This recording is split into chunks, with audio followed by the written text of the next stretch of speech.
The universe is vast beyond comprehension. Not vast in the way oceans are vast, or deserts, or skies. Vast in a way that defies instinct, where distances are measured in light itself, and time stretches across billions of years. Vast in a way that forces the human mind to surrender precision and rely instead on imagination. Yet within that immensity exist objects so compact, so dense, and so extreme that they seem to contradict the universe's own scale. Objects that take the mass of a star and compress it into a space scarcely larger than a city. Objects that bend time, crush matter, and test the boundaries of known physics. These objects are neutron stars. They are not merely astronomical curiosities. They are cosmic limit cases, places where the universe pushes matter, gravity, and energy to their breaking points. To understand neutron stars is to stand at the edge of what nature allows. Long before neutron stars were named, long before they were even imagined, human beings looked into the night sky with wonder and fear. Stars appeared eternal, fixed points of light embedded in an unchanging dome. They inspired myths, calendars, navigation, and religion. They were seen as gods, ancestors, or fires hung in the heavens. No one imagined that stars could die. No one imagined that their deaths could leave behind objects stranger than any myth. Gravity governs the universe. It binds galaxies together, shapes stars, sculpts planets, and governs the motion of time itself. Gravity is the architect behind structure, yet also the force of destruction. Stars exist because of gravity. Stars die because of gravity. A star is born when gravity pulls gas and dust together until pressure and heat ignite nuclear fusion. For millions or billions of years, fusion pushes outward, balancing gravity's inward pull. This balance is fragile. Not all stars live the same life. Small stars burn gently and slowly, sipping their fuel across trillions of years. But massive stars, those many times heavier than the sun, live fast and violently. They burn hotter. They burn brighter. They exhaust their fuel quickly. At their cores, fusion proceeds through increasingly heavy elements: hydrogen to helium, helium to carbon, carbon to oxygen, and onward, until iron forms. Iron is a dead end. Fusing iron does not release energy. It consumes it. As fusion falters, outward pressure drops. Gravity, relentless and unforgiving, begins to dominate. The star's core collapses inward at a significant fraction of the speed of light. Matter falls upon itself. Temperatures rise to billions of degrees.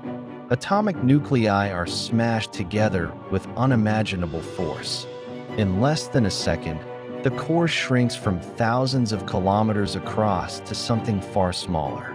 The collapse is so sudden, so violent, that the core rebounds. A shockwave races outward. This rebounding core triggers a supernova. The star tears itself apart.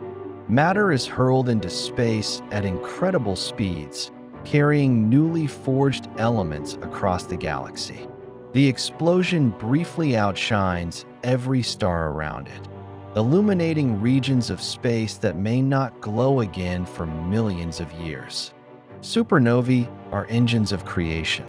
They seed galaxies with oxygen, carbon, calcium, iron, the very elements that make planets solid and life possible. But amid this violent dispersal, something remains. At the heart of the explosion lies its collapsed core, compressed beyond anything found elsewhere in nature. Inside this collapsing core, pressure reaches such extremes that atoms cease to exist. Electrons are forced into protons. Electric charge disappears. Matter becomes electrically neutral. Neutrons dominate. This is neutron-degenerate matter, a state where quantum forces resist further compression. This resistance halts the collapse. The universe draws a line. A neutron star is born. A neutron star forms in a fraction of a second, yet remains for billions of years. It contains more mass than the Sun, compressed into a sphere roughly 20 kilometers wide. To put that in perspective, if Earth were compressed to neutron star density, it would fit inside a teaspoon. This is not merely dense matter. This is collapsed matter, matter stripped of space, structure, and familiarity. Gravity on a neutron star is beyond human experience. On Earth, gravity pulls gently. On a neutron star, gravity is immediate and absolute. The difference in gravitational pull between head and foot would stretch a human body into a thin stream of atoms long before impact. Even light struggles to escape. Photons climbing away from the surface lose energy, shifting toward redder wavelengths. Time slows. Space curves sharply. Near a neutron star, Einstein's equations are not theoretical, they are reality. Neutron stars are nearly perfect spheres. Their gravity is so uniform and intense that it erases surface imperfections. Mountains collapse under their own weight. Valleys vanish. The star's crust, only a few hundred meters thick, is believed to be the strongest material in the universe, stronger than steel by orders of magnitude. Yet even this crust is under constant strain, and strain, eventually, leads to fracture. As the star collapses, it spins faster. Angular momentum is conserved.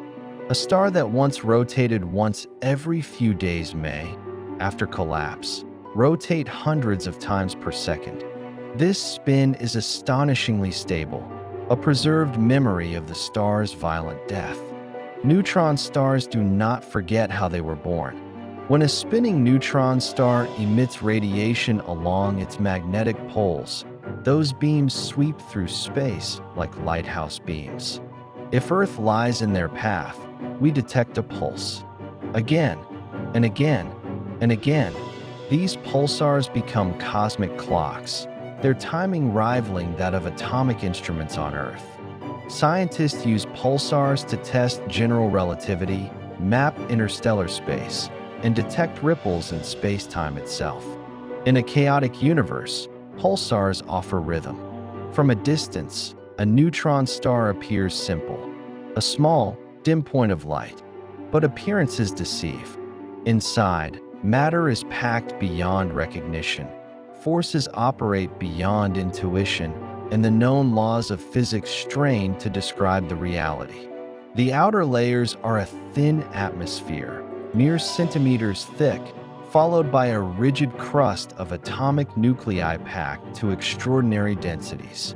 Electrons flow freely through this crust, forming a degenerate sea, while nuclei arrange into geometric structures known as nuclear pasta, rods, sheets, and labyrinthine networks created by competing forces. These are real, tangible structures, unlike anything on Earth. Below the crust lies the inner crust, where neutrons drip out of nuclei, forming a superfluid, a quantum liquid flowing without friction. Here, matter behaves neither as solid nor liquid, but as a quantum collective, moving according to probabilities rather than fixed locations. At the heart of the neutron star lies the core, the universe's ultimate laboratory. Pressures here are immense. Densities exceed nuclear limits, and neutrons themselves may dissolve into free quarks, forming exotic matter. The core may contain hyperons, strange quarks, or phases of matter we have never observed. Neutron stars exist on the edge of physics itself, testing theories where experiments cannot reach.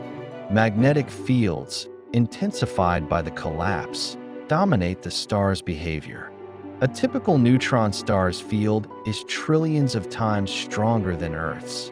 Magnetars, Rare, extreme neutron stars possess fields so intense they distort atomic structures at a distance, crack the crust, and release bursts of gamma rays capable of affecting objects thousands of kilometers away. Spin and magnetism define a neutron star's life. Rapid rotation produces pulsars. Angular momentum can be maintained for millions of years. Energy is emitted through X-rays, gamma rays, and particle winds. Time itself bends near the star. General relativity is not theory, but lived experience.